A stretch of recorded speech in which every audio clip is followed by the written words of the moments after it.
Les digo algo que me pesa en el alma como una confesión tardía. Una verdad que he guardado y que, al fin, desborda los diques de mi corazón envejecido. Les digo algo que sonará a locura en los oídos del mundo, quizás a una insoportable herejía en la serenidad de los claustros más santos. El hombre al que el estado de Chihuahua, en su implacable justicia terrenal, ejecutó por múltiples y atroces asesinatos, ese hombre de nombre Ricardo Vargas, es el mismo a cuya intercesión, con un temor reverente y una gratitud que aún me conmueve hasta las lágrimas, le debo la vida de mi querido obispo, Monseñor Rafael. Me llamo Padre Miguel, y estas palabras brotan de la pluma con una lentitud deliberada. Cada trazo una meditación, un intento de capturar la magnitud de una experiencia que aún desafía mi comprensión. Durante 40 años de mi vida, mis días han sido un tejido de fe y razón, de consuelo ofrecido en el confesionario y de la sagrada liturgia que une lo terrenal con lo divino. He sido pastor en parroquias humildes de la sierra, capellán en hospitales donde la vida y la muerte se trenzan con angustiosa cercanía, y durante los últimos 20, capellán en el Centro de Readaptación Social de Aquiles Cerdán, aquí en Chihuahua. En esas 4 décadas he presenciado innumerables manifestaciones de la gracia de Dios, a menudo silenciosas, veladas, entrelazadas con el pulso cotidiano de la existencia humana. He visto a Dios obrar en lo que muchos llamarían el susurro del destino, en la suave caricia de una madre a su hijo enfermo que milagrosamente recobra la salud, aunque los médicos insistan en la remisión espontánea. Lo he percibido en la fortaleza inquebrantable de una viuda que, tras la tragedia, encuentra la paz para perdonar, y en el humilde despertar de una conciencia culpable que, tras años de oscuridad, busca la luz en el sacramento de la reconciliación. Esos son los milagros que nuestra fe nos enseña a reconocer. La mano invisible de Dios tejiendo el tapiz de la vida, sanando, consolando, redimiendo en lo íntimo, en lo aparentemente mundano. Son los prodigios que sustentan nuestra esperanza, que reafirman nuestra convicción de que hay un orden divino, una misericordia constante que fluye como un río subterráneo bajo la superficie agitada del mundo. Pero nunca, nunca, hasta la noche glacial en que Ricardo Vargas fue conducido por el lúgubre pasillo hacia la cámara de inyección letal, había presenciado el velo que separa nuestro mundo, tan denso y tangible, del reino de Dios, tan etéreo y misterioso, rasgarse de una manera tan sobrecogedora. Fue un desgarro no figurativo, no una intuición mística, sino una fisura literal, tangible, que dejó al descubierto una gloria que me paralizó y al mismo tiempo me llenó de un terror sagrado. El aire mismo de aquella habitación sin ventanas pareció volverse líquido, transparente, permitiendo que una realidad más allá de la nuestra irrumpiera con una majestad incomprensible. Recuerdo la cámara de ejecución con una nitidez dolorosa. No era el frío habitual de una celda, sino una frialdad clínica, metálica, que se aferraba a la piel y se metía en los huesos. Las paredes de concreto pulido reflejaban la luz cruda de los fluorescentes, acentuando la esterilidad de un espacio diseñado para el fin. Podía oler el antiséptico, un aroma que intentaba sin éxito encubrir el hedor subyacente de la desesperación, el miedo y la inevitabilidad. El zumbido constante de los equipos eléctricos, de los monitores de signos vitales, era una letanía monótona que solo subrayaba el propósito final de la habitación. Era un lugar sin vida, sin alma. Un umbral sombrío a la nada, o eso creía yo hasta ese instante. Mientras esperábamos, la tensión era un nudo apretado en el pecho de todos los presentes. Los guardias, hombres curtidos en la desolación de la prisión, mostraban en sus rostros una máscara de profesionalismo, pero sus ojos, al cruzarse con los míos, revelaban una sombra de incomodidad, quizás de piedad. La prensa, siempre hambrienta de historias que la razón pudiera digerir, se apresuró a buscar un encuadre, una explicación lógica para lo que había sucedido. Días después, sus titulares clamaron sobre un fallo eléctrico inexplicable, un problema técnico imprevisto, que había provocado una interrupción en el proceso de ejecución. Los guardias, los pocos que presenciaron lo que yo vi, se referían a ello como una anomalía o una falla misteriosa que los dejó sin habla, petrificados por un pavor que no supieron nombrar. Sus informes oficiales se aferraron desesperadamente a la lógica, a los parámetros conocidos de la ciencia y la ingeniería. Intentaron racionalizar lo que sus ojos y sus espíritus habían presenciado, buscando refugio en la explicación más mundana posible para un evento que era todo menos mundano. Pero yo, Padre Miguel, un hombre cuya vida ha estado dedicada a discernir lo divino en lo humano, yo lo llamo por su nombre verdadero y sin ambajes, un milagro sin paliativos, sin excusas, que deslumbró y aterrorizó en la misma medida. Y lo que lo hace aún más incomprensible, más desafiante para nuestra concepción de la justicia divina, es que fue un milagro obrado en favor del más improbable de los hombres, de aquel que, según los cánones humanos, menos merecía la gracia. Ricardo Vargas, con sus manos manchadas y su alma aparentemente endurecida, se convirtió en el recipiente de una manifestación tan pura de la misericordia de Dios que desmantela cualquier prejuicio que podamos tener sobre quién es digno de redención. Y es por eso que, ante Dios, ante mi conciencia y por el alma de Ricardo, me siento imperiosamente obligado a contar la verdad completa y sin adornos, de lo que ocurrió en aquella habitación estéril y sin ventanas, aquel día que marcó para siempre el calendario de mi fe. No es una tarea fácil. No me arrodillo ante ustedes, mis queridos lectores, para pedir que me crean de inmediato. Comprendo la magnitud de lo que mis palabras implican, la fisura que abrirán en sus concepciones de la realidad, de la justicia, del poder divino. No pido una fe ciega, sino un corazón abierto, una mente dispuesta a considerar lo que trasciende la lógica y la razón pura.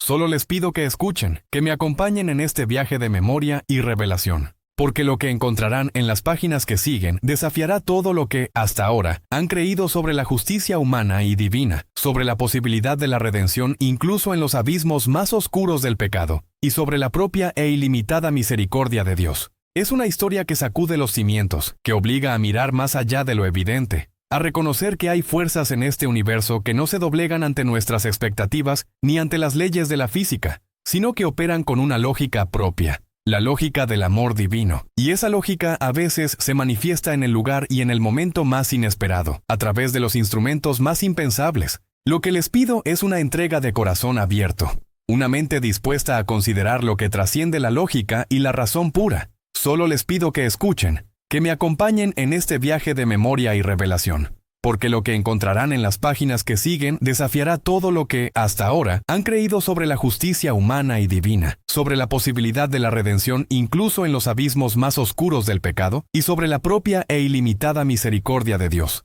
Es una historia que sacude los cimientos, que obliga a mirar más allá de lo evidente, a reconocer que hay fuerzas en este universo que no se doblegan ante nuestras expectativas ni ante las leyes de la física, sino que operan con una lógica propia, la lógica del amor divino. Y esa lógica, a veces, se manifiesta en el lugar y en el momento más inesperado, a través de los instrumentos más impensables. Mi primera visita a Ricardo Vargas fue, si mi memoria no me falla y el tiempo no ha difuminado los detalles de aquel dolor punzante, una fría mañana de febrero, 6 meses antes de que la balanza de la justicia estatal, con su implacable precisión, se inclinara definitivamente hacia la ejecución. El aire de Chihuahua es a menudo cortante en invierno, y ese día, un viento que silbaba como un alma en pena, se colaba por las rendijas de los muros de hormigón del Centro de Readaptación Social de Aquiles Cerdán, trayendo consigo el aroma metálico del aire frío, y el lamento distante de las sirenas que resonaban en la llanura. Yo, con mis 40 años de ministerio a cuestas,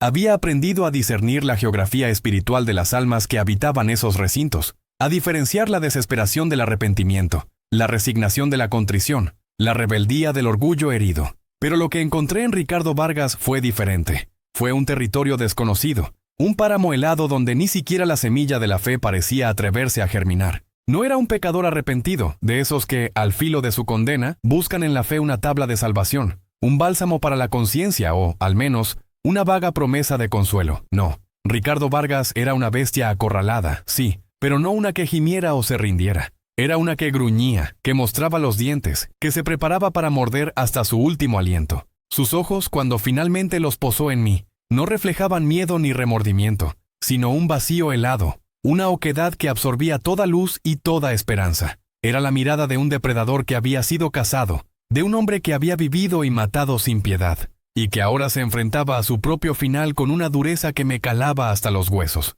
Los expedientes hablaban de Ricardo como un ex sicario del cártel, un hombre cuya trayectoria estaba marcada con la sangre de rivales, sí, pero también con la de policías valientes y, lo más desgarrador, con la de civiles inocentes, víctimas colaterales de una guerra sin cuartel. Había oído historias de su brutalidad, de la frialdad con la que ejecutaba órdenes, y al verlo allí, sentado en el borde de su catre de metal, con las manos que habían empuñado armas ahora cruzadas sobre su pecho, no pude sino sentir el peso de esos relatos sobre mi propia alma. Me presenté con la humildad que siempre me ha caracterizado, ofreciéndole mi presencia como capellán, mi disponibilidad para escuchar, para rezar, para acompañar en los últimos y más difíciles pasos de su vida. Extendí mi mano, un gesto sencillo de bienvenida, pero mis palabras chocaron contra un muro impenetrable. Guárdese sus cuentos, padrecito, me espetó con una voz áspera y desprovista de cualquier matiz de respeto. El único Dios que conozco es el que pone balas en la pistola y dinero en la bolsa. Y me falló. Su desprecio no era una mera falta de educación. Era un veneno puro que emanaba de cada poro de su ser. Rechazaba mi sotana con una mueca de desdén. El crucifijo que llevaba al cuello parecía irritarle, como si fuera una brasa incandescente para su mirada. Y a mi Dios, el Dios de la misericordia infinita, lo repudiaba con una fiereza que calaba los huesos. Cada palabra que pronunciaba era un dardo envenenado, un desafío a la fe misma, un intento de arrastrarme a su propio abismo de cinismo y desesperación.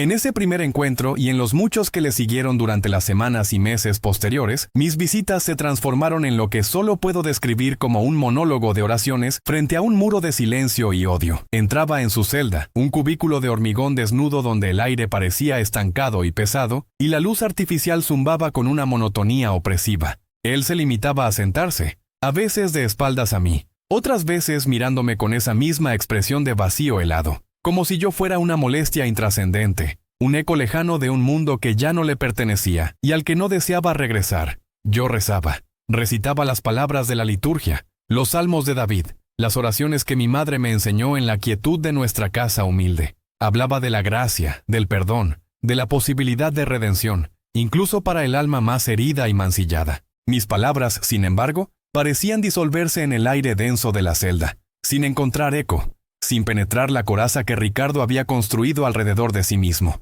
Era un ejercicio de fe que ponía a prueba mi propia vocación, una prueba de fuego para mi propia convicción. ¿Cómo hablar de amor a quien solo había conocido el odio? ¿Cómo ofrecer esperanza a quien creía firmemente que no la merecía, ni la quería? ¿Cómo invocar a un Dios de compasión ante un hombre que había sido la personificación misma de la crueldad? Había momentos en que, al salir de su celda, el peso de su negación me oprimía el pecho. La duda, ese astuto enemigo del alma, se colaba en mis pensamientos. ¿Estaba perdiendo el tiempo? ¿Era este hombre un caso perdido, un alma irredimible, condenado no solo por la justicia terrenal, sino por la divina? ¿Acaso había límites para la misericordia de Dios? ¿Límites que un hombre como Ricardo Vargas había traspasado con creces? Pero luego, en la quietud de la capilla, o en la soledad de mi habitación, volvía a mis oraciones, a la lectura de las Escrituras, recordaba las palabras de Jesús. No son los sanos los que necesitan médico, sino los enfermos. Y Ricardo Vargas estaba sin duda gravemente enfermo. Su enfermedad no era física, sino espiritual, una gangrena del alma que se manifestaba en esa mirada vacía y en esa dureza inquebrantable. Recordaba la parábola del hijo pródigo, la oveja perdida, el ladrón en la cruz. Si el perdón era posible para ellos, ¿por qué no para Ricardo? ¿Acaso Dios se negaría a sí mismo, a su propia esencia de amor ilimitado, por la magnitud del pecado de un solo hombre? No, me decía a mí mismo. Mi deber no era juzgar, sino ofrecer. Ofrecer la mano, la palabra, la posibilidad. Si él la tomaba o no, eso ya no estaba en mis manos. Mi parte era perseverar. Ser un faro, por tenue que fuera, en su noche más oscura. Y así, semana tras semana, volví a la celda 132 del corredor de la muerte. La rutina era casi siempre la misma, mi saludo suave, su silencio o su gruñido, mi oración, mi intento de iniciar una conversación que invariablemente moría antes de nacer. El ambiente era denso, cargado con el peso de la muerte inminente y la resistencia obstinada de un hombre que se negaba a doblar la rodilla, no solo ante sus verdugos, sino también ante la gracia. Sus palabras eran pocas y cortantes. En una ocasión, mientras yo leía un pasaje sobre el perdón, me interrumpió con un aliento amargo.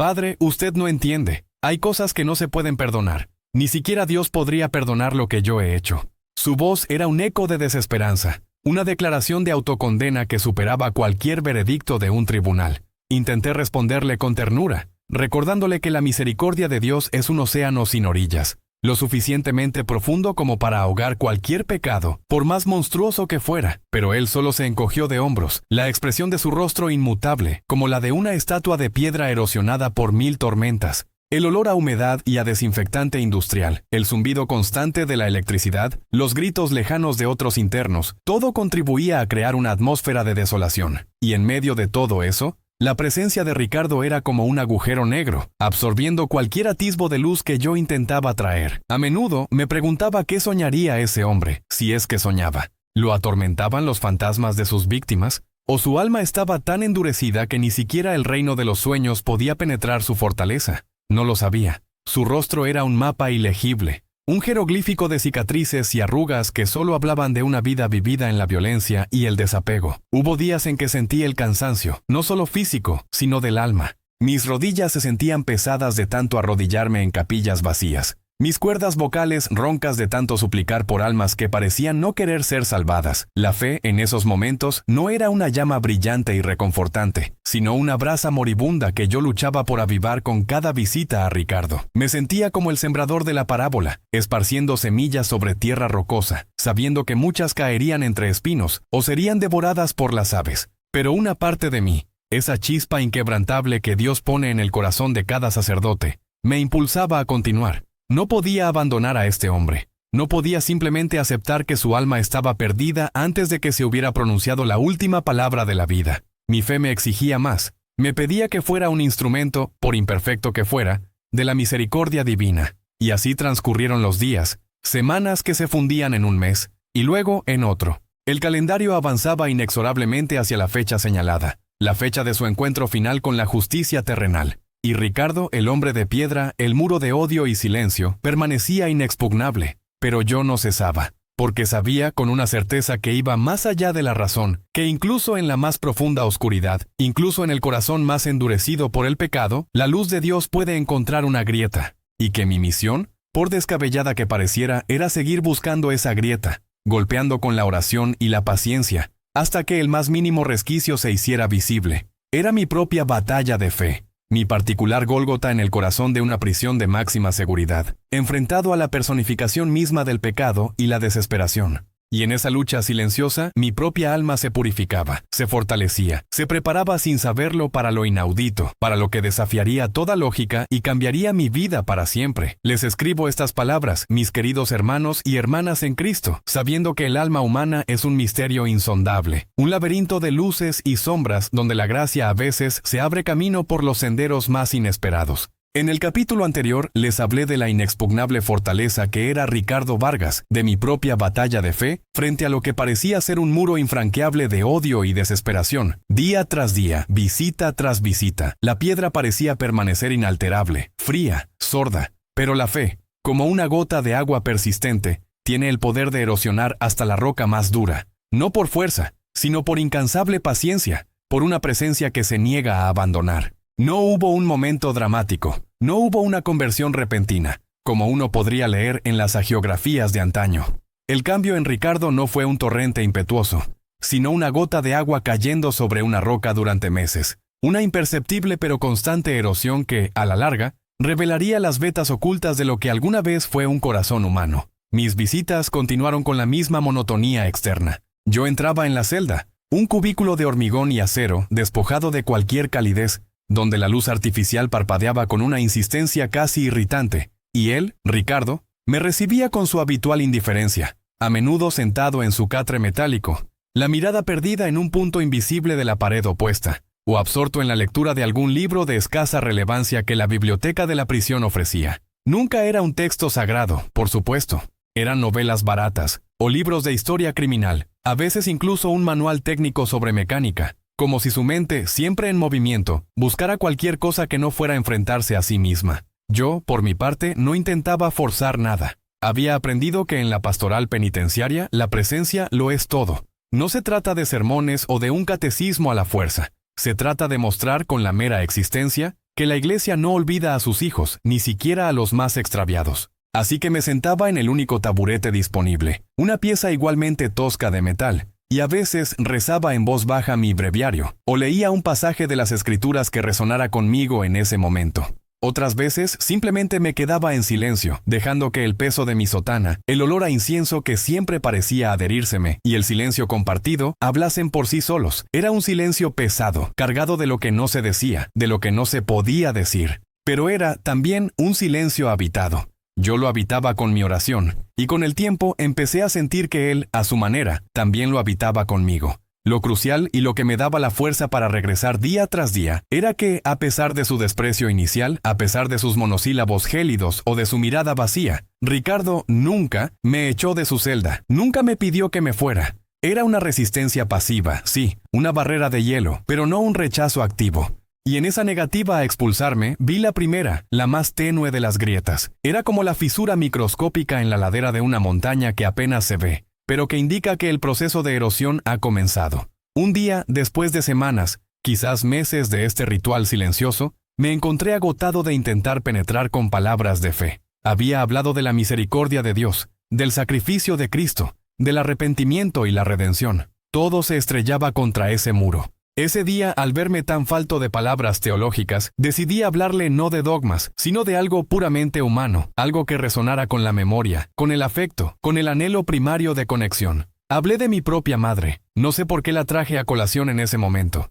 Quizás fue un acto instintivo, una forma de buscar un terreno común, un recuerdo que suavizara mi propia alma endurecida por la constante exposición al sufrimiento y la maldad. Le conté cómo mi madre, una mujer sencilla de un pueblo pequeño de Michoacán, había sido el pilar de nuestra fe. Cómo cada noche, sin falta, se sentaba junto a la ventana, con las manos ásperas por el trabajo en el campo, y rezaba el rosario. No era una oración elaborada, no, era una letanía suave, casi un murmullo, por sus hijos, por los vecinos, por las almas del purgatorio, y siempre, siempre, por el mundo entero. Le describí la luz de la vela titilando en la penumbra de su habitación, el sonido de las cuentas de madera rozando sus dedos, el aroma a cera y a tierra húmeda que parecía emanar de ella cuando terminaba. Le hablé de la paz que emanaba de su figura, una paz que impregnaba la casa y nos envolvía a todos, como una manta tibia en la noche fría. Mientras hablaba, con mi propia voz quebrada por la nostalgia y el amor filial, noté un parpadeo en los ojos de Ricardo. No fue un movimiento brusco, ni una lágrima. Fue más sutil, como la chispa que apenas se enciende en una pira que lleva mucho tiempo apagada.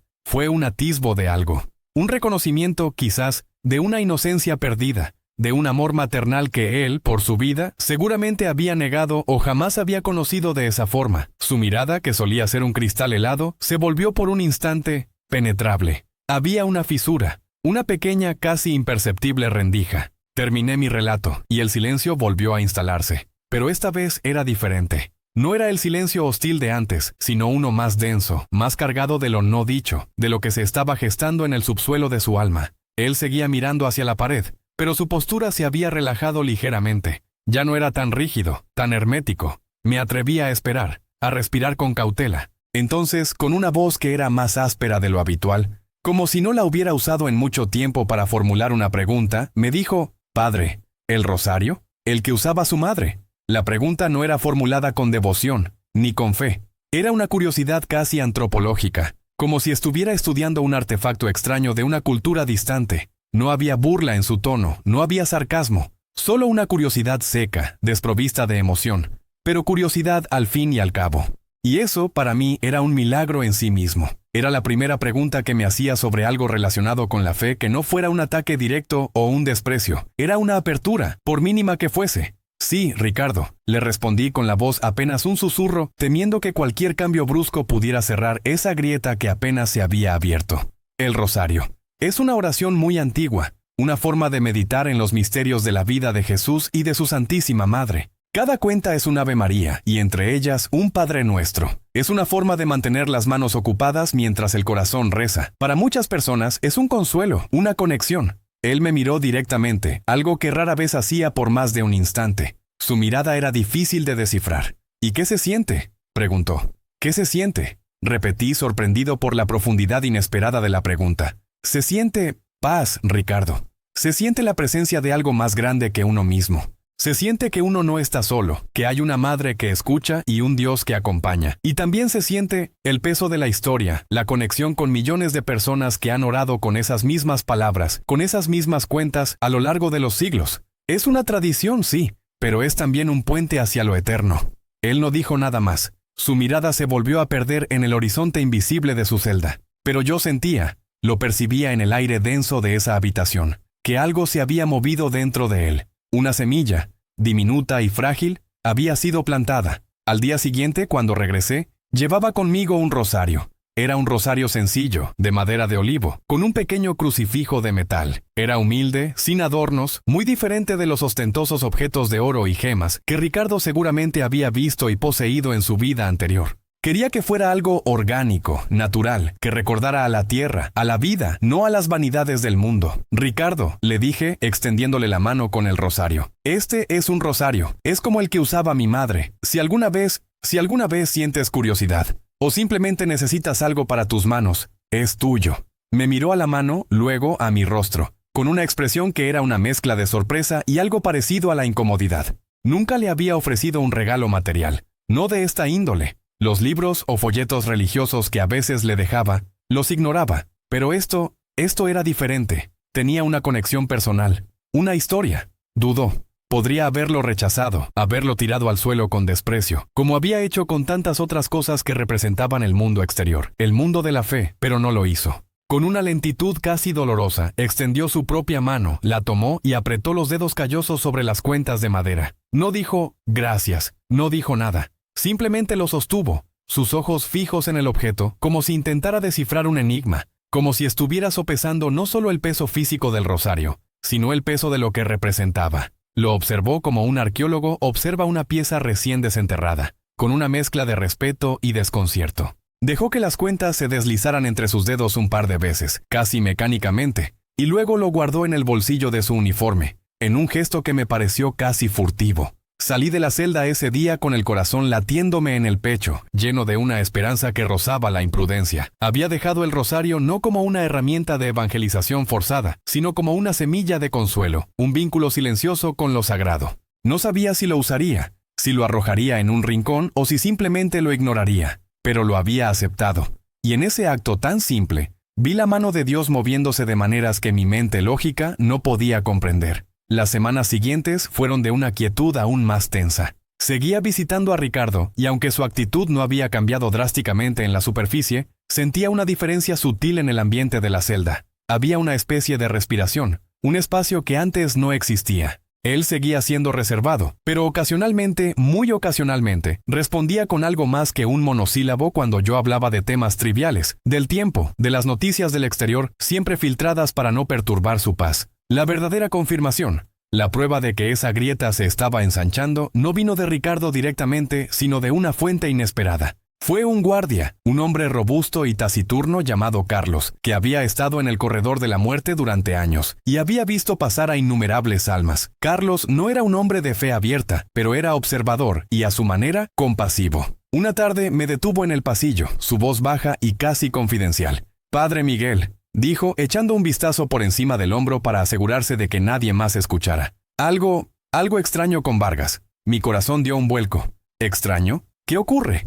Pues verá, continuó frotándose la nuca. Desde hace unas semanas, a veces, cuando hago mi ronda nocturna y miro por el ojo de la puerta, lo veo. Hizo una pausa como si le costara creer lo que iba a decir. En la oscuridad de su celda, padre. No hay luz. Lo veo sentado en el catre, con las manos ocupadas. Mi mente se aceleró, pero no dije nada, solo esperé. Tiene ese rosario de madera que usted le dio. No reza, no hace los movimientos de la boca como los que sí lo usan. No, solo lo sostiene, y lo pasa entre sus dedos, una y otra vez, como si estuviera sintiendo las cuentas, una por una, como si estuviera buscando algo. Las palabras de Carlos me golpearon como una revelación, un eco de mi propia esperanza. ¿Sin rezar?, dice. No, padre. Al menos no como yo entiendo rezar. Es solo eso, sostenerlo, sentirlo. He pensado que quizás le ayuda a calmarse, con tanto nerviosismo por lo que viene. Pero es más que eso, es una cosa rara. Para mí no era raro en absoluto. Era la prueba, era la confirmación tangible de que el rosario, ese simple objeto de madera y fe, había encontrado un lugar en la vida de Ricardo, y que sus manos, que habían empuñado armas y sembrado la muerte, ahora buscaban consuelo en algo tan opuesto a su pasado. No era devoción, no aún. Era un ensayo, una exploración táctil de un lenguaje olvidado, un lenguaje de inocencia, quizás, de conexión con algo puro, con un pasado que quizás ni él mismo recordaba haber tenido. Era el eco de la oración de mi madre, el susurro de la misericordia de Dios, filtrándose a través de las rendijas de su ser. Esa noche no pude dormir. Me arrodillé en la capilla de la prisión, la pequeña habitación que intentábamos hacer santa con nuestras plegarias, y lloré. Lloré de gratitud, de alivio, de una profunda y humilde comprensión de la infinita paciencia de Dios. La grieta en la piedra no solo se había hecho visible, se estaba ensanchando, y a través de ella no una avalancha, sino una luz tenue, pero innegable, comenzaba a filtrarse. Dios, en su sabiduría inescrutable, no siempre nos da las conversiones espectaculares que deseamos, no siempre nos presenta milagros grandiosos de inmediato. A menudo comienza con un parpadeo en la mirada, con una pregunta curiosa, con el tacto de unas cuentas de madera en la oscuridad de una celda. Comienza con una gota de agua. Y esas pequeñas victorias, esos silenciosos actos de gracia, son en sí mismos un testimonio del poder transformador de la fe. Eran la preparación para lo que vendría, para la petición imposible que, sin saberlo, Ricardo Vargas estaba a punto de pronunciar, y que cambiaría no solo su destino, sino el curso de mi propia fe para siempre. La piedra se estaba agrietando, y el sonido, aunque imperceptible para el mundo, era para mí la sinfonía de la esperanza. La piedra, en efecto, se estaba agrietando. Lo percibía no como un evento súbito, un estallido, sino como la erosión paciente y milenaria de un río sobre el lecho rocoso. Las pequeñas victorias, los silenciosos actos de gracia de los que les hablaba al finalizar el capítulo anterior, no habían sido fuegos artificiales de conversión, sino la labor callada del alfarero, moldeando el barro más reacio. La sinfonía de la esperanza, para mis oídos, seguía siendo un murmullo apenas audible, pero el eco de su promesa resonaba en los pasillos de mi corazón. Pero el tiempo, ese tirano implacable, avanzaba, y con él, la sombra de la fecha de ejecución se alargaba sobre la celda de Ricardo. Todas las apelaciones habían sido agotadas. Los abogados, con un cansancio que se leía en sus arrugas, habían presentado sus últimos recursos, sus últimas súplicas a un sistema que ya había dictado su veredicto.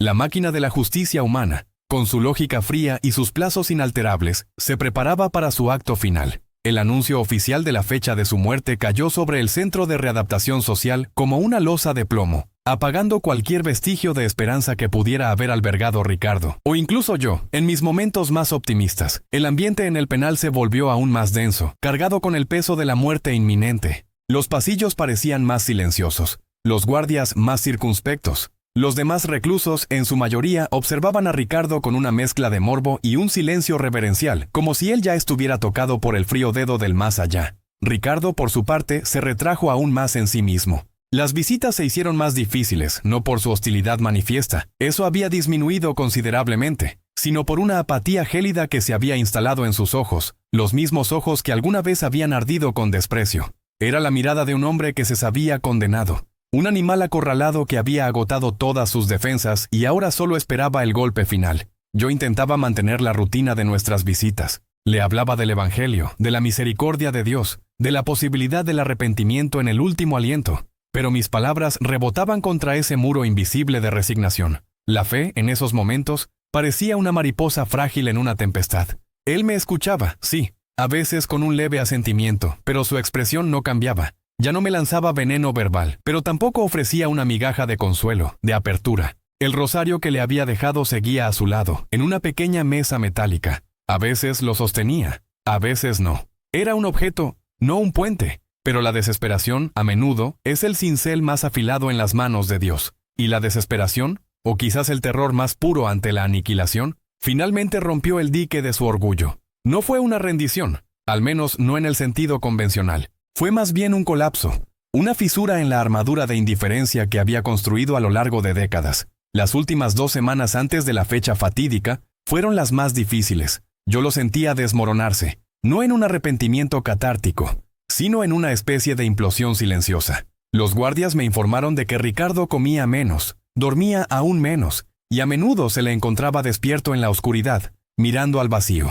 No era el miedo a la muerte lo que me preocupaba. O al menos, no solo eso. Era el miedo a la nada, a la insignificancia de una vida que estaba a punto de terminar sin haber encontrado un ápice de redención. Una tarde me llamaron desde la oficina del alcaide. Ricardo había pedido verme. Algo en el tono del guardia me dijo que esta no era una solicitud rutinaria. Había una urgencia, una extraña mezcla de cautela y sorpresa en su voz. Crucé los pasillos con una sensación premonitoria. Una punzada en el pecho que me decía que algo estaba a punto de cambiar. El aire en el corredor de la muerte parecía vibrar con una tensión palpable, y no era solo por Ricardo, era la acumulación de todas las vidas que habían pasado por allí, de todas las plegarias no escuchadas, de todas las esperanzas rotas. Al llegar a su celda, lo encontré sentado en el borde de su catre, una postura inusual para él, que siempre se mantenía erguido, desafiante. La luz del atardecer se colaba tenuemente por la pequeña ventana blindada. proyectando sombras alargadas que distorsionaban los barrotes y las esquinas de su diminuto mundo. No levantó la vista de inmediato cuando abrí la puerta.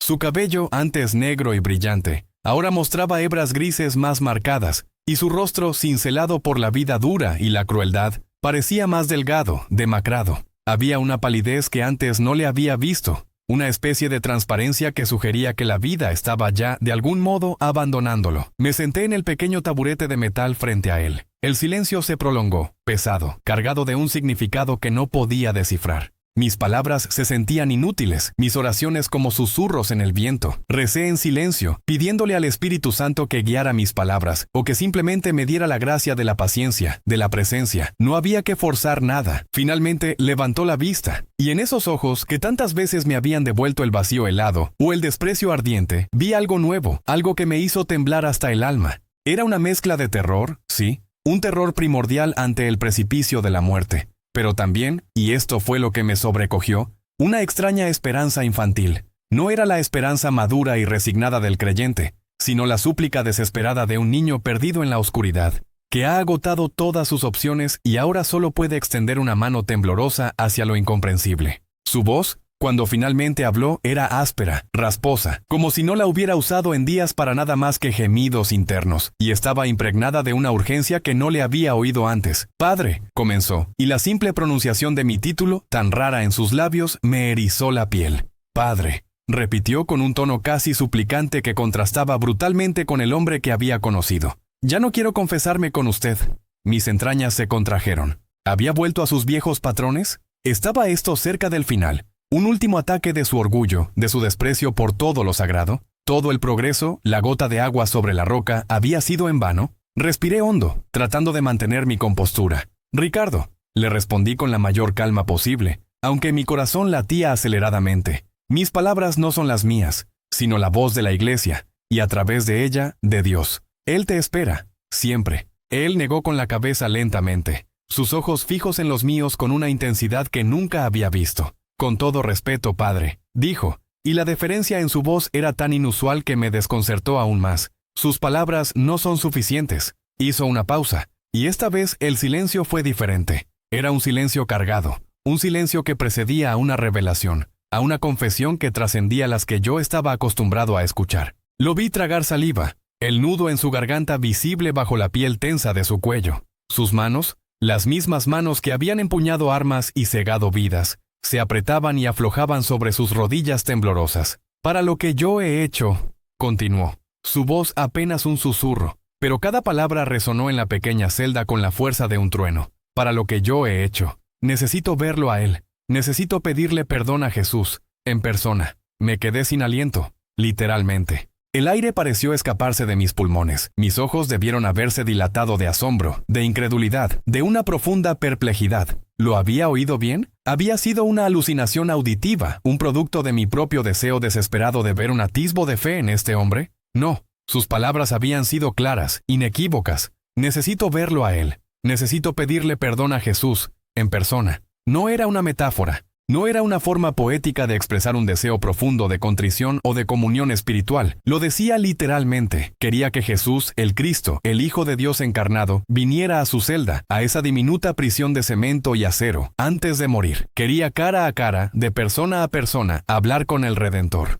Mi mente se esforzó por procesar la magnitud de su petición. Mis categorías teológicas, mis años de estudio, mi experiencia sacerdotal, todo se tambaleó. Era una manifestación de locura, el último reducto de una mente que se quebraba ante la inminencia de la aniquilación. Era una burla cruel, un intento final de socavar mi fe, de recordarme la imposibilidad de la redención para un hombre como él. Pero al mirar sus ojos no vi la malicia de la burla ni la bruma de la locura. Vi la misma esperanza infantil que me había sorprendido, combinada con una desesperación tan cruda que era casi palpable. Era la fe de un hombre que, habiendo agotado todas las vías humanas, todas las racionalidades, se aferraba a la única posibilidad que le quedaba, lo imposible. Era una fe nacida no del conocimiento doctrinal, sino de la abyección más profunda, de la necesidad más desesperada. Me levanté del taburete sin darme cuenta, mi cuerpo reaccionando antes que mi mente. Caminé 2 pasos por la celda, luego me detuve, volviéndome hacia él. «¿Ricardo?». Apenas pude articular, mi voz sonando extraña en mis propios oídos. ¿Estás diciendo que quieres que Jesús se te aparezca aquí, en esta celda?». Él asintió lentamente con una solemnidad que no dejaba lugar a dudas. Sí, Padre. Solo Él puede perdonarme lo que he hecho. Usted es bueno, pero no lo ha visto. No ha visto lo que hay en mi alma. Solo Él. Él debe venir. La petición era tan absurda, tan desproporcionada, tan más allá de cualquier súplica que hubiera escuchado en mis 40 años de sacerdocio, que supe en ese instante que habíamos entrado en un territorio más allá de la razón. No era una oración, era una exigencia, o al menos, una súplica de tal magnitud que desafiaba cualquier marco de referencia humano. ¿Cómo se responde a esto? Como sacerdote, me he formado para guiar a las almas, para administrar los sacramentos, para ser un instrumento de la gracia de Dios. Pero un sacerdote no es un mago, ni un taumaturgo. No tengo el poder de convocar al Señor del universo a la celda de un condenado a muerte, por mucho que lo desee. Mi fe me dice que Dios obra milagros, que su misericordia no tiene límites. Pero mi experiencia, mi razón, mis años de estudio de la teología, me gritaban que esto era imposible. Sin embargo, había algo en la sinceridad brutal de su petición, en la pureza de su desesperación, que me impedía descartarla de plano como una fantasía psicótica. No era una fe educada, pulcra, con las palabras correctas y las devociones apropiadas. Era una fe bruta, primaria, la fe del paralítico que es bajado por el techo, la fe de la mujer hemorroísa que toca el borde del manto de Jesús, la fe del centurión que cree que una sola palabra del Maestro es suficiente para sanar. Pero esta era una fe que pedía no una sanación, sino la presencia misma de Dios. Una confrontación directa con la fuente de todo perdón. Volví a sentarme, tratando de calmar mi respiración, de encontrar la serenidad que se esperaba de mí. Pero por dentro mi alma estaba en un torbellino. Me sentía inadecuado, pequeño, abrumado por la inmensidad de lo que se me pedía. ¿Qué le decía? Que Jesús ya estaba presente en la Eucaristía, en la comunidad de los fieles, en la palabra del Evangelio. Todo eso sonaría vacío, una evasiva teológica para un hombre que pedía algo tan concreto, tan tangible. Él no quería símbolos, quería la realidad. Mi mente divagó hacia las Escrituras, buscando algún precedente. ¿Cuándo se había manifestado Jesús de manera tan directa y personal a un pecador que lo había exigido de esa manera? La mayoría de las apariciones post-resurrección fueron para consolidar la fe de los apóstoles, para darles una misión. Las apariciones marianas o de santos, sí, ocurren, pero nunca había oído hablar de un alma que, por su propia desesperación, hubiera convocado al mismísimo Cristo. Y sin embargo, recordaba la parábola del amigo inoportuno, que insiste en la puerta de su vecino hasta que éste le da lo que pide, no por amistad, sino por su insistencia. Recordaba la viuda persistente que acosaba al juez injusto. ¿Sería posible que esta fe cruda, inarticulada, casi blasfema en su audacia, fuera precisamente el tipo de fe que podía mover montañas? O, en este caso, abrir la puerta de una celda para el Salvador. Ricardo, le dije finalmente, mi voz aún un poco temblorosa, lo que pides es un milagro de una magnitud que rara vez se ha visto. No está en mi poder ni en el de ningún hombre el concedértelo. Pero lo que sí te puedo asegurar es que Dios escucha todas las oraciones, y su misericordia es infinita, más allá de lo que tú o yo podamos imaginar. Él me interrumpió, su mirada aún más intensa. No quiero que me perdone a través de usted, Padre. Eso no basta. Lo que yo he hecho, los gritos de mis víctimas, lo que soy. ¿Cómo puedo yo creer que unas palabras de un hombre como usted,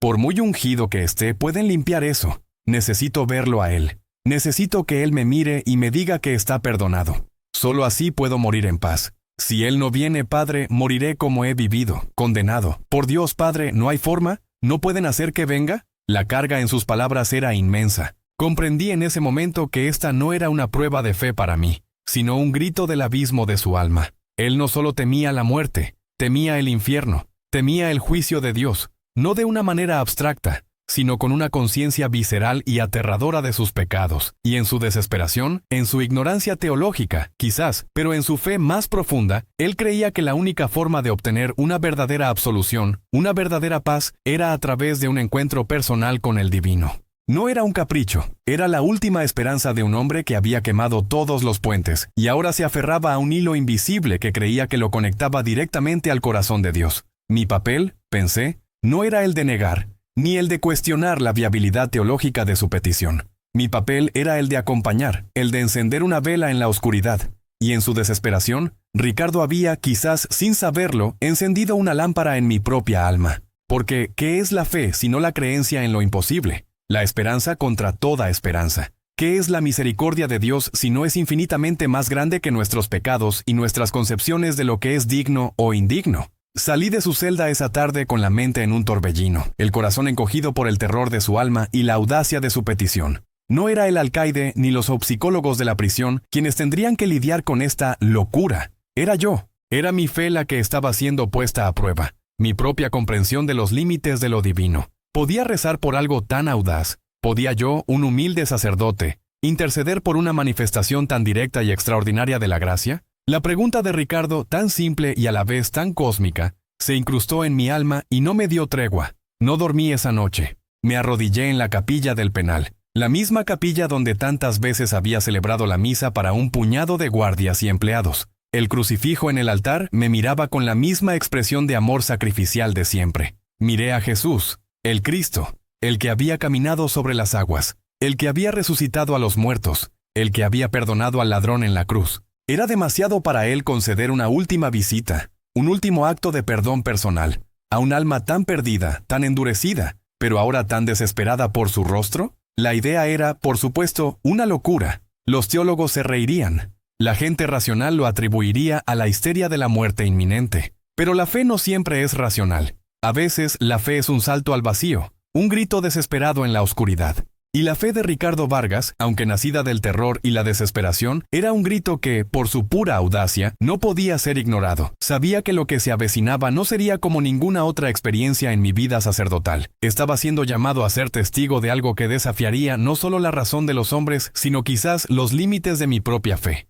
La piedra se había agrietado, y lo que había brotado no era un arroyo manso, sino una fuente de demanda, una petición imposible que solo podía ser respondida por el poder, que está más allá de toda comprensión humana. Habíamos entrado en un territorio desconocido, un lugar donde lo divino y lo humano se encontraban en el punto más agudo de la desesperación, y donde un milagro, de una u otra forma, ya estaba siendo forjado en el silencio de una celda de condena. La petición de Ricardo, pronunciada con una voz que apenas reconocí, tan despojada de la arrogancia y el veneno que la habían caracterizado durante meses, casi años de encuentros estériles, resonó en el corredor de la muerte no como un grito, sino como el eco profundo de un gong en la quietud de un claustro. Una quietud que se rompió casi de inmediato al día siguiente, cuando me vi obligado a transmitirla a las autoridades del penal. La carga de ser el mensajero de una esperanza tan improbable, de una fe tan radical, pesaba en mis hombros como una estola de plomo. ¿Cómo presentar una súplica que desafiaba toda lógica y toda convención a hombres para quienes la ley y el orden eran las únicas realidades palpables? Me dirigí a la oficina del alcaide, el señor Flores, un hombre cuya silueta ancha y mirada cansada hablaban de una vida entera inmerso en la oscuridad de las almas ajenas, un hombre que había visto más horrores y desesperación de los que un alma humana debería soportar. Su oficina era un reflejo de su carácter, ordenada, funcional, con un dejo a tabaco rancio y café frío.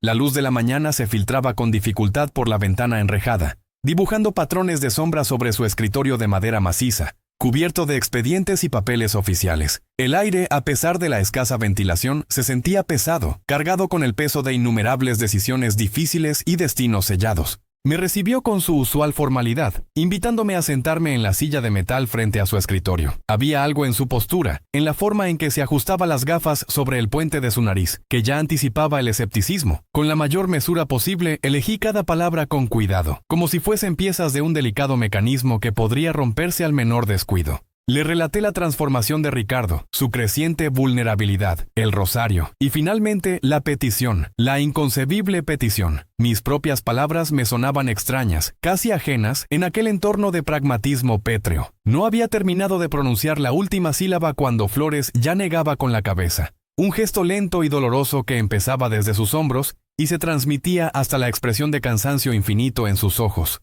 Sus gafas se deslizaron un poco más por su nariz, y su mano, grande y callosa, no hizo ademán de ajustarlas, solo se frotó las sienes, como si intentara disipar una punzada que yo, involuntariamente, le había provocado. «Padre Miguel», dijo, su voz áspera como papel de lija, una voz que había dictado sentencias y escuchado confesiones de culpas atroces 1000 veces. Con todo respeto por su vocación y su... Hizo una pausa, buscando la palabra con una dificultad que denotaba su propia incomodidad, su paciencia infinita con estos hombres. Pero lo que me está diciendo es una locura. ¿Ver a Jesús? ¿En persona? Padre, sé que usted vive en un mundo de fe, pero aquí, en estos muros, la realidad es más cruda. Es el estrés, padre. La mente se rompe de formas extrañas cuando la guillotina del tiempo está a punto de caer. Lo he visto 1.000.000 de veces. Hombres que se creen santos, otros que hablan con los muertos. Es la desesperación, la última artimaña de la psique para protegerse de lo inevitable.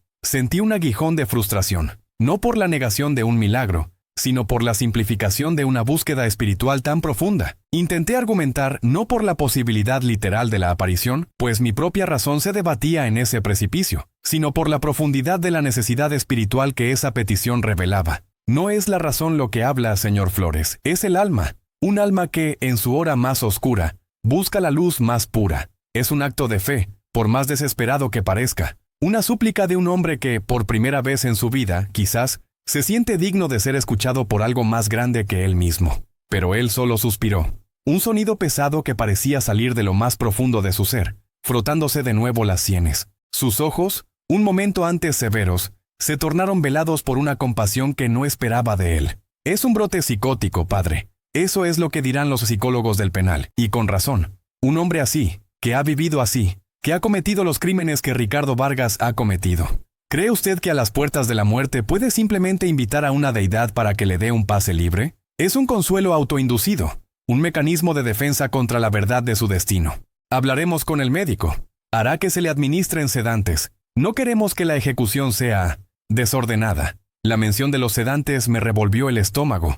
Sentí una náusea gélida que me subía por la garganta. Privar a Ricardo de su lucidez en estas últimas horas, por más delirante que fuera su anhelo. Eso me parecía una crueldad que rozaba la tortura espiritual. Era como negarle a un moribundo su último sorbo de agua. Impedir que Ricardo mantuviera la claridad mental en su búsqueda, por más descabellada que pudiese parecer a los ojos del mundo, me parecía una afrenta no solo a su dignidad humana, sino a la misma posibilidad de redención. Luché con uñas y dientes contra esa idea. Mis palabras, antes mesuradas, ahora teñidas de una pasión que pocas veces permitía aflorar. Argumenté que su petición, por más delirante que la consideraran los expertos y los burócratas, era su última voluntad espiritual, su último aliento de libertad en un cuerpo encadenado. Flores me miró fijamente, con una mezcla de comprensión y exasperación. Podía ver que su pragmatismo era una muralla casi infranqueable, construida a lo largo de años de confrontación con la dura realidad de la prisión.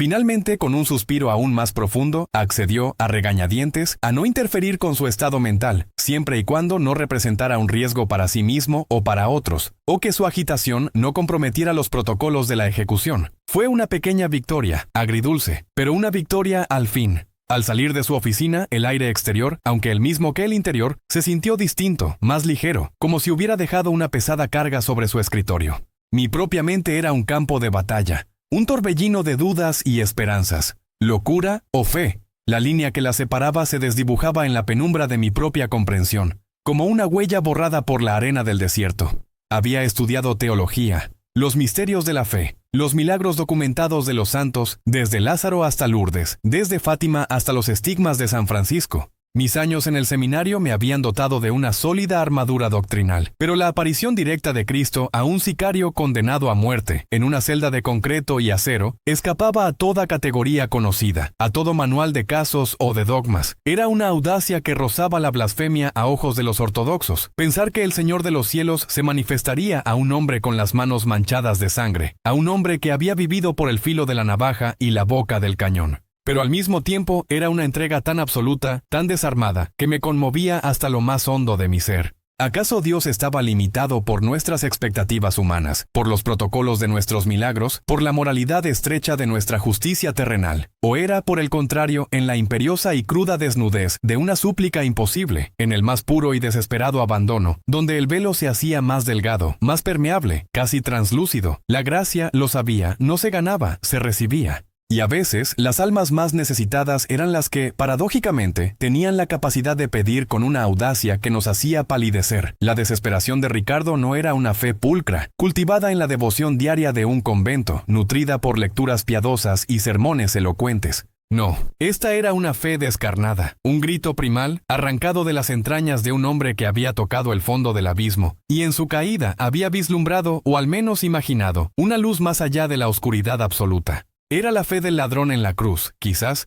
aquella que no tiene tiempo para sutilezas teológicas o para ganar méritos, sino solo para la simple, abrumadora necesidad de salvación, pronunciada en el último aliento, con la confianza de un niño que se lanza a los brazos de un padre desconocido. «Acuérdate de mí cuando vengas en tu reino», había dicho el ladrón, y Cristo le había prometido el paraíso hoy. ¿Podría ser que Ricardo, en su cruda y terrible soledad, hubiera llegado a una fe similar? Pasé las últimas 24 horas con él. El aire en el pabellón de la muerte era denso, pesado, cargado con el aliento de vidas suspendidas, con los arrepentimientos no expresados y la inminencia de la nada. Cada suspiro se sentía más profundo, cada silencio más ruidoso, amplificado por el tintineo metálico ocasional de una llave, el arrastrar de unas botas por el pasillo. El tiempo, aquella moneda inmutable que nos rige a todos, se ralentizaba hasta casi detenerse, cada minuto estirándose como un chicle viejo, pegajoso y doloroso, ofreciendo una agonía dilatada. Y sin embargo, en su inexorable avance, nos arrastraba a Ricardo y a mí, hacia el final. Cuando entré en su celda por última vez, antes de la hora final, la pequeña ventana en lo alto de la pared permitía que la luz del sol se colara, dibujando un cuadrado polvoriento y melancólico en el suelo de concreto. La celda era espartana, fría, olía a encierro y a humedad, pero hoy había una extraña quietud, como si el espacio mismo contuviera el aliento. Ricardo estaba sentado en la orilla de su catre, los hombros un poco encorvados, no en derrota, sino en una especie de recogimiento. Pero su mirada, al alzarla hacia mí, no era la del hombre de piedra que había conocido 6 meses atrás. No había en ella ni rabia, ni vacío, ni el rastro de la bestia acorralada. Había una especie de quietud, una calma extraña, teñida de una expectación casi infantil, como la de un niño que espera un regalo largamente prometido. Sus ojos buscaban algo no en mí, sino a través de mí, hacia un horizonte invisible que solo él parecía percibir. «Padre», dijo, su voz un susurro áspero, como el crujido de hojas secas bajo los pies. «Gracias por venir». Su agradecimiento era tan genuino, tan inesperado, que un nudo se me formó en la garganta. Me senté en el pequeño taburete de metal frente a él. El frío del metal se filtraba por mi sotana, pero apenas lo noté. «Aquí estoy, Ricardo. Siempre estaré». Las palabras parecían inútiles, pequeñas, insignificantes frente a la enormidad de lo que se avecinaba. ¿Qué se le dice a un hombre que ha pedido ver a Dios en persona y que está a horas de su muerte? Cualquier sermón,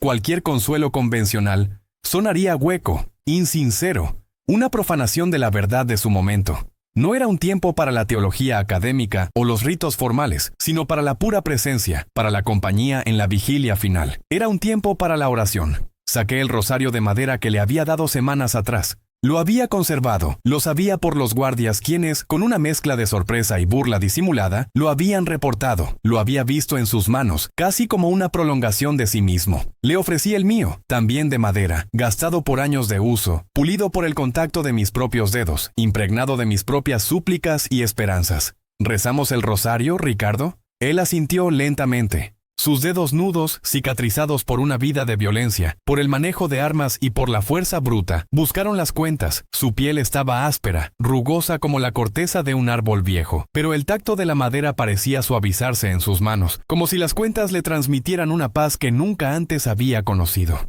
Comenzamos, mi voz marcando el ritmo, la suya uniéndose, al principio vacilante, como un arroyo que apenas comienza a fluir. Luego con una fuerza sorprendente y una cadencia que no esperaba. «Dios te salve, María». Cada Ave María era un ancla, un pequeño clavo dorado que fijábamos en el tiempo que se escurría, un punto de luz en la creciente oscuridad. El Padre Nuestro, el Gloria, los misterios gozosos, dolorosos, gloriosos, luminosos. Cada oración era un eco en la celda, una pequeña victoria sobre el silencio sofocante del miedo, una respiración profunda en un ambiente cada vez más asfixiante. Observé a Ricardo mientras rezábamos. Sus cejas, que solían fruncirse en una expresión de perpetua hostilidad o de un vacío helado, ahora estaban más relajadas, casi lisas. De vez en cuando, un temblor le recorría el cuerpo, no de frío, sino de una emoción contenida, una corriente subterránea que luchaba por salir a la superficie, como un manantial que busca su cauce. Sus ojos, antes tan muertos y desprovistos de luz, ahora brillaban con una humedad que no era de lágrimas, sino de algo más profundo, como si un espejo interior, empañado durante décadas, comenzara a reflejar una luz tenue, la promesa de una aurora. Recordé las palabras del alcaide: estrés extremo, brote psicótico. Pero yo no veía locura. Veía una vulnerabilidad que nunca creí posible en Ricardo Vargas. Veía la fe más pura y desesperada que jamás había presenciado. Una fe que no nacía de la catequesis ni de la devoción habitual, de la comodidad de la rutina religiosa, sino de la más cruda y elemental necesidad. Necesitaba a Jesús, no como un concepto teológico abstracto, sino como un Salvador tangible, un rostro que le ofreciera perdón y misericordia en un mundo que solo le había ofrecido condena y venganza. La petición de Ricardo flotaba en el aire entre nosotros, un tercer participante silencioso en nuestra vigilia, un testigo invisible de nuestra oración. No la mencionamos explícitamente, pero cada Padre Nuestro, cada Ave María, era un recordatorio implícito de esa promesa, de esa esperanza casi blasfema. ¿Vendría? ¿Cómo podría venir? Mi propia fe, tan sólida y probada a lo largo de los años en innumerables confesiones, consuelos a los moribundos y actos de servicio, se tambaleaba en el precipicio de lo incomprensible, de lo sobrenatural que se atrevía a irrumpir en lo cotidiano. A medida que las horas pasaban, las sombras se alargaban y la luz de la tarde se filtraba, tiñendo la celda de un dorado melancólico, de un naranja rojizo que parecía presagiar no solo el ocaso del día, sino el ocaso de una vida. El ambiente en el corredor de la muerte se hizo más denso, más cargado, como el aire antes de una tormenta. Los ruidos habituales de la prisión, el chirrido de las puertas, el murmullo de las voces lejanas, el tintineo metálico de las llaves en los cinturones de los guardias, se atenuaron, como si el propio tiempo, al acercarse al umbral de la eternidad, exigiera un respeto reverencial, un silencio profundo. Los guardias se movían con un paso más suave, sus voces más bajas, sus rostros tensos con la sombría familiaridad de su deber. Incluso el aire parecía más pesado, cargado no solo con la inminencia de la muerte, sino con el peso palpable de aquella petición imposible que todos, consciente o inconscientemente, esperaban o temían. Recé no solo por Ricardo, sino por mí mismo. Recé para que mi corazón estuviera abierto a lo que Dios quisiera revelar, por más que desafiara mi razón o mi entendimiento. Recé para ser un digno testigo, cualquiera que fuese el desenlace, para no dejar que el miedo o la incredulidad nublaran mi visión. ¿Tiene miedo, padre?, preguntó Ricardo de repente, su voz apenas un soplo, un murmullo que se perdió en el aire quieto de la celda. La pregunta me sobresaltó. No preguntó si él tenía miedo, sino si yo lo tenía. Lo miré a los ojos. No había burla, no había la astucia del viejo sicario, solo una genuina curiosidad, una preocupación silenciosa, como si él, en su propia desolación, estuviera preocupado por la carga que yo llevaba, por el peso de la incertidumbre que colgaba sobre nosotros. No, Ricardo, le respondí con la mayor sinceridad posible, sintiendo mis propias manos apretando el rosario con fuerza. No tengo miedo, tengo expectación y esperanza, mucha esperanza por ti. Mis palabras no eran un consuelo fácil, eran la verdad de mi corazón, que ahora, como el suyo, se había abierto a la posibilidad de lo inaudito. Ricardo asintió lentamente con una suavidad que nunca le había visto. Fue un asentimiento de paz, de resignación que no era la de la derrota, sino la de una profunda aceptación, la rendición final de un guerrero cansado que depone las armas. Era la paz que solo puede nacer cuando uno ha entregado hasta la última gota de control, cuando se ha abandonado por completo a un poder superior, a la voluntad divina que trasciende todo entendimiento humano. La piedra, el muro de desprecio y odio que había sido Ricardo Vargas durante tantos años, se había agrietado por completo, no solo dejando pasar una gota de agua, sino abriendo un cauce para una fuente de fe tan potente, tan radical, que yo, su sacerdote, apenas podía contener el aliento. Estaba presenciando un milagro antes de que el milagro mismo se manifestara. Un cambio de corazón tan profundo que desafiaba todo lo que creía saber sobre la redención. Las últimas horas transcurrieron en una vigilia silenciosa. No hubo confesión formal en el confesionario. No hubo ritos finales más allá del rosario compartido, de la presencia mutua. Ricardo no necesitaba mis palabras de absolución. Él buscaba la fuente misma del perdón. Mi rol, lo sentía en lo más profundo de mi ser, era simplemente el de acompañarle hasta la puerta, el de ser un faro en su camino hacia lo desconocido, un testigo de su búsqueda más allá de los límites de lo terrenal. Cuando llegó el momento, cuando las botas resonaron con mayor fuerza en el pasillo y los guardias vinieron a por él, Ricardo se levantó de su catre con una dignidad que nunca le había visto. No era la fanfarronería o la bravata del sicario, sino la serena resolución de un hombre que había hecho las paces, no con el mundo que lo condenaba, sino con algo mucho más grande, mucho más eterno. Sus ojos no buscaban los míos en busca de consuelo, sino que se fijaban en un punto más allá de los muros de la celda, más allá de nuestro tiempo y nuestro espacio, en un horizonte que solo él podía ver. «Vamos, padre», dijo Ricardo, y su voz no era de súplica, sino de invitación, de una certeza tranquila. «Ya es hora».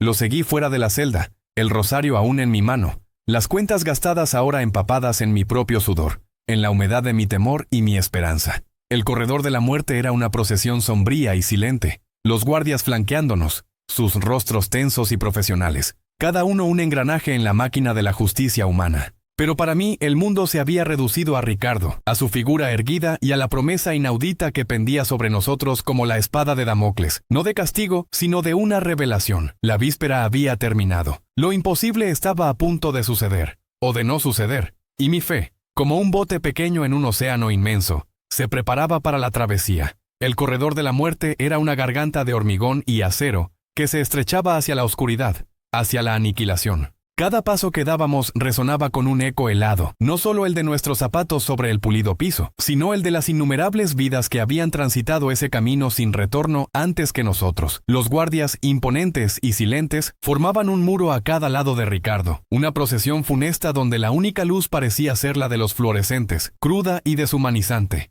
El rosario, mojado por el sudor de mi mano, se sentía como un ancla en la tormenta. Un último lazo con lo sagrado en un lugar tan profano. Mis ojos no se apartaban de Ricardo. Esperaba ver la rigidez del terror, la contracción del miedo final que había presenciado en otros. Pero no había nada de eso. Su postura era extrañamente erguida, su andar firme. No era arrogancia ni desafío, sino una calma que me desarmaba, una paz que no tenía cabida en ese abismo de desesperación. Era la quietud de un hombre que había llegado a un acuerdo, no con la muerte, sino con algo más profundo. Algo que yo aún no podía discernir. La promesa imposible que había hecho flotaba entre nosotros como una burbuja de aire en el vacío. Necesito verlo a él, en persona. Había desestimado la posibilidad, por supuesto. Mi razón teológica, mi experiencia de 40 años en el sacerdocio, me gritaban que era una fantasía, un último y desesperado delirio de un hombre roto. Pero en lo más profundo de mi ser, en ese rincón donde la fe reside más allá de la lógica,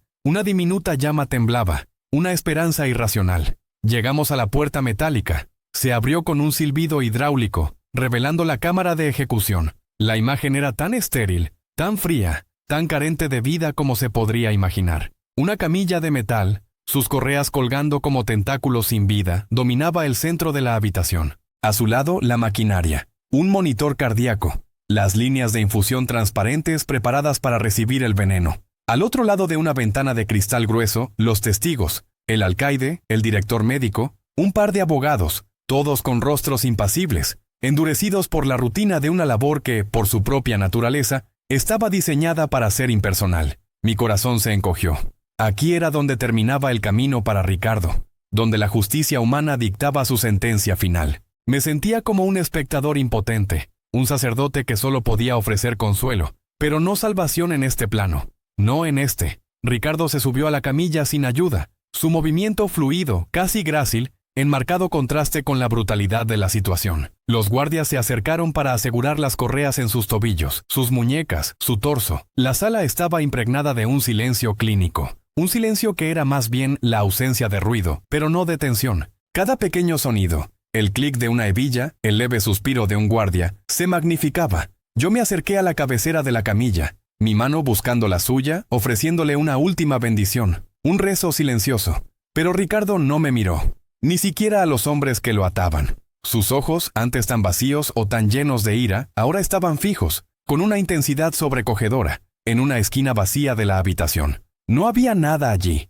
solo la intersección de dos paredes grises y el techo blanco. Un ángulo cualquiera, desprovisto de adorno, de significado. Me sentí un escalofrío. ¿Estaba perdiendo la cordura en sus últimos momentos? ¿Estaba viendo fantasmas? La enfermera, con el rostro cubierto por una mascarilla quirúrgica, preparaba su brazo izquierdo. La aguja brillante, la vena prominente. Ricardo no parpadeó. Sus ojos seguían fijos en ese punto inerte. Mi mirada siguió la suya, buscando lo que él veía. Vacío. Nada. Entonces su voz, un susurro que apenas rompió el sepulcral silencio de la cámara, pero que resonó en el eco de mi alma. Ya viene, padre. Esas palabras, ya viene. No era una pregunta, ni una esperanza vana. Era una afirmación, una certeza, un reconocimiento. Un sollozo mudo se ahogó en mi garganta. Era posible. Era tan pura su desesperación, tan profunda su fe tardía, que el velo entre los mundos realmente se resquebrajaría. Mi mente luchaba, mi razón se rebelaba. Esto no podía ser. No en este lugar, no para este hombre, no de esta manera. Pero mi corazón, mi pobre y viejo corazón de sacerdote, que había visto tantas maravillas pequeñas en los sacramentos y en la fe sencilla de la gente, no podía negarse a escuchar. Y entonces empezó. En esa esquina vacía, donde segundos antes no había más que la desolación de una pared sin vida, una luminosidad comenzó a manifestarse. Al principio era tenue, casi imperceptible, como el brillo fantasmal de una luna lejana, apenas un matiz en el aire, que podría haber sido fácilmente atribuido a un reflejo en el cristal, a la fatiga visual, a una imaginación sobrecargada. Parpadeé, frotándome los ojos, convencido de que estaba sucumbiendo al estrés del momento. Pero la luz persistió. No era una luz difusa, tenía una cualidad propia, una presencia sutil, pero innegable. Comenzó a crecer, no de golpe, sino con una delicadeza sublime, como el amanecer que disipa las sombras de la noche. Se expandió desde el punto focal de la esquina, difundiéndose con una suavidad que no era de este mundo, y con cada pulso de su expansión, se volvía más brillante, más intensa. Era una luz que no quemaba, que no encandilaba con la brutalidad de un flash, sino que invitaba a la mirada, la absorbía. Tenía un color que no recordaba haber visto antes, un blanco puro con un tinte dorado, como si el sol, la luna y las estrellas se hubieran fusionado en una única y serena luminiscencia. La luz no era solo visual. Sentí su calor, un calor suave, envolvente, que comenzó a disipar el frío que siempre impregnaba esas cámaras de hormigón. Era un calor que penetraba la piel, los huesos, y se asentaba en el alma, un calor reconfortante, lleno de vida, de una dulzura inefable. Ya no era un simple brillo, era una presencia palpable, una envoltura etérea que llenaba el espacio, otorgándole una nueva dimensión, y con el calor llegó el aroma. Primero apenas un suspiro en el aire viciado de desinfectantes y sudor. Luego se hizo más fuerte, inconfundible, incienso. El dulce y místico perfume del incienso, como el que se quema en las grandes liturgias, en las procesiones solemnes, cuando el velo entre lo terrenal y lo divino parece más delgado. Y entre las notas resinosas del incienso, emergió otra fragancia, más fresca, más pura. Lirios, el aroma de los lirios, símbolos de pureza, de resurrección, de la presencia de lo sagrado. La combinación era embriagadora, transportadora. Era el aroma del cielo descendiendo a la tierra, impregnando el aire de aquella cámara de muerte con la promesa de la vida eterna. El zumbido constante y monótono de los equipos eléctricos, ese rumor apenas audible que siempre acompaña a la tecnología moderna, se desvaneció. No disminuyó lentamente, simplemente se detuvo, como si el mundo se hubiera desconectado por un momento de su propia maquinaria, y en su lugar se instaló un silencio. No el silencio de la ausencia de ruido, sino un silencio profundo, denso, cargado de significado. Un silencio que no era vacío, sino plenitud. Un silencio que permitía escuchar no el sonido, sino la reverberación de lo divino. Un silencio donde cada latido de mi propio corazón parecía resonar como un tambor en la vastedad de un universo que acababa de detenerse para presenciar un misterio. No era un fallo eléctrico. Era algo más allá de la explicación científica, más allá de la razón humana. La luz, el calor, el aroma, el silencio, todo se fusionaba en una sinfonía sensorial que gritaba una sola verdad. Lo imposible estaba sucediendo. Dios estaba aquí. En esa habitación sin ventanas, donde la humanidad había decretado el fin, la divinidad estaba a punto de pronunciar un comienzo. Me di cuenta de que mis ojos estaban empañados por las lágrimas, pero no de tristeza, sino de un sobrecogedor asombro, de una reverencia tan profunda que me dobló las rodillas. Caí al suelo, el rosario aún aferrado en mi mano, mi frente tocando el frío y estéril linóleo, ahora bendecido por la presencia que llenaba el aire. La luz no solo venía de la esquina, ahora lo envolvía todo, a todos, y en su centro, creciendo en intensidad, algo más se formaba, una silueta, una figura. De la luz, cada vez más densa y brillante, se desprendió una forma, una silueta que se iba solidificando con una lentitud etérea, como si el mismo espacio-tiempo se reordenara a cada instante para permitir su manifestación. No fue una aparición abrupta ni fantasmagórica. Fue una presencia que se gestó con una majestuosidad tan serena que detuvo el aliento, no solo el mío, sino el de cada alma en aquella habitación. Lentamente, innegablemente, la forma tomó contornos humanos. Era un hombre. Y sin embargo, ¿cómo describir lo indescriptible? ¿Cómo poner en palabras mortales la visión de aquel cuya sola mención estremece los cimientos del universo? Vestía una túnica de lino que parecía hecha de luz misma, de un blanco que no era de este mundo, sino el color de la pureza absoluta. Su cabello, del color de la miel en el atardecer, enmarcaba un rostro que era al mismo tiempo antiguo y joven, infinitamente sabio y dolorosamente compasivo. No vi detalles individuales de sus facciones de la manera en que vemos a un hombre. Lo que percibí fue la esencia misma de la belleza, de la verdad, de un amor tan vasto que contenía el dolor de toda la creación y la promesa de toda redención. Sus ojos, sus ojos, eran pozos de misericordia inmensurable, capaces de ver hasta lo más profundo del alma sin juicio, solo con una comprensión total. No eran ojos que miraran, eran ojos que abrazaban, que perdonaban, que restauraban. El alcaide, un hombre rudo y curtido por años de lidiar con la peor escoria de la sociedad, permanecía de pie junto a la ventana de observación, completamente paralizado, con la boca ligeramente abierta, sus ojos fijos, vidriosos. La doctora, que momentos antes había estado preparando el equipo de inyección con una eficiencia fría, había dejado caer su portapapeles, y éste yacía a sus pies con un golpe sordo que nadie escuchó. Sus manos estaban cubiertas sobre su boca, y lágrimas silenciosas corrían por sus mejillas. Los guardias, armados y estoicos, se habían desplomado donde estaban, algunos de rodillas, otros simplemente apoyados contra la pared, como si sus piernas ya no pudieran sostenerlos. La incredulidad se había transformado en un miedo reverencial, y luego, en algunos, en una asombrosa adoración. Pero la figura no tenía ojos para ellos, ni para mí que, arrodillado y tembloroso, apenas podía alzar la vista sin sentir que mi propia existencia se disolvería en aquella santidad. Sus pasos, ligeros como la brisa sobre el agua, se dirigieron directamente hacia la camilla donde Ricardo Vargas yacía inmovilizado.